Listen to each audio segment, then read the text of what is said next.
A paz do Senhor Jesus Cristo, meus queridos irmãos e irmãs, alunos da Escola Dominical. No próximo domingo estudaremos a segunda lição do primeiro trimestre da EBD, cujo título é Somos Cristãos. Há um visível processo de transição entre as ideias e práticas judaicas para a doutrina do Evangelho da Graça. Os primeiros cristãos precisaram de sabedoria divina para lidar com essa mudança de perspectiva introduzida pelos ensinamentos de Cristo. Eles não deveriam confundir a lei de Moisés com a graça.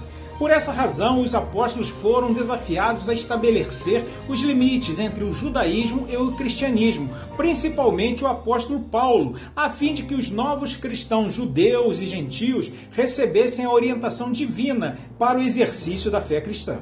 Vamos saber como se deu esse processo de transição? Vamos saber quem eram os judaizantes e como suas práticas eram perniciosas às mudanças das ideias e práticas judaicas para o Evangelho da Graça? Preparados? Vamos em frente então. A diversidade da interpretação do conceito do Evangelho é a marca dos dias atuais.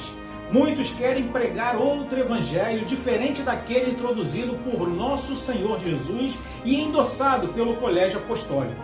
Todavia, há verdades inegociáveis da fé cristã que não podem ser abandonadas, sem as quais não podemos ser identificados como cristãos, pois em cada época a igreja sempre foi ameaçada por tentativas diabólicas de desviá-la da verdadeira fé.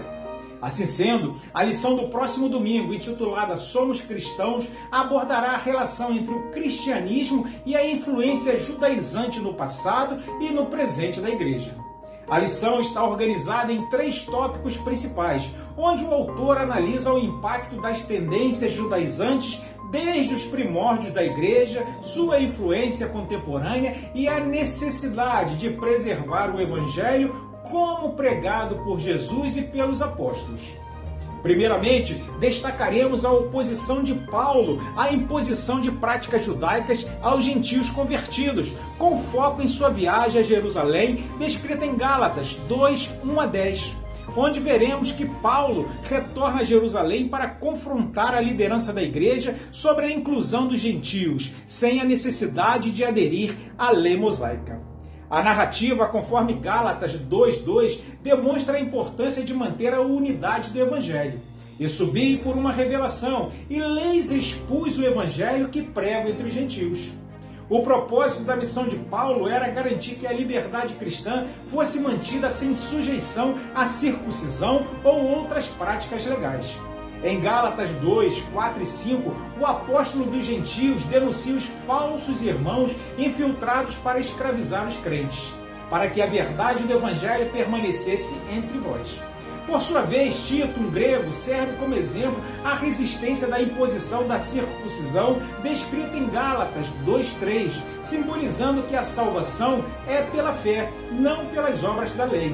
Mas nem ainda Tito, que estava comigo, sendo grego, foi constrangido a circuncidar-se. Já no segundo tópico, Ezequias Soares aborda a oposição de Paulo aos judaizantes e as tensões causadas por sua doutrina. Paulo expressa surpresa com a rápida adesão dos Gálatas a outro evangelho, conforme Gálatas 1, 6 e 7. Ele enfatiza que qualquer doutrina que acrescente exigências à graça é maldita. Gálatas 1, 8 e 9 diz: se alguém vos anunciar outro evangelho, além do que recebestes, seja anátema.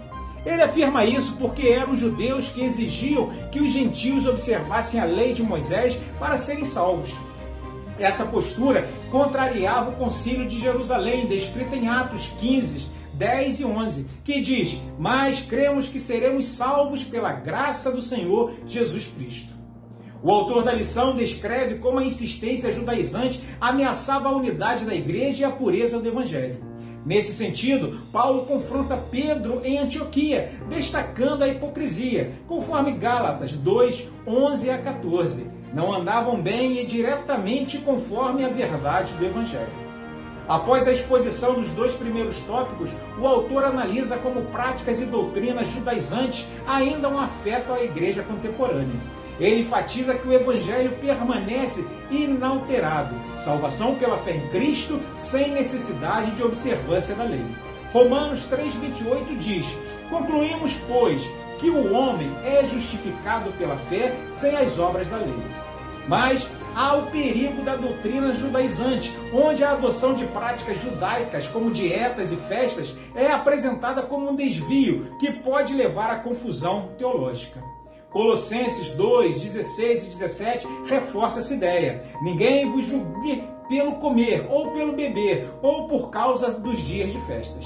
Por fim, Ezequias Soares identifica manifestações modernas dessa tendência, como movimentos que buscam ressignificar a fé cristã por meio de tradições judaicas. Ele alerta contra o abandono da simplicidade do Evangelho, citando 2 Coríntios 11:3, que diz: mas temos que, assim como a serpente enganou Eva, assim também sejam alguma sorte de corrompidos os vossos sentidos. Assim, fundamentada em uma análise bíblica robusta, reafirmamos que a fé cristã é baseada na graça e na obra redentora de Cristo, não em rituais ou práticas judaicas. A lição convoca os cristãos a permanecerem fiéis à mensagem pura do Evangelho, alertando contra qualquer influência que desvie a igreja da verdade essencial de Cristo crucificado, pois em cada época a igreja sempre foi ameaçada por tentativas diabólicas de desviá-la da verdadeira fé. O fato de os apóstolos, sendo judeus, concordarem com a explicação sobre a especificação de cada grupo dada por Paulo já apontava o engano desses legalistas sobre a obra salvífica em Cristo.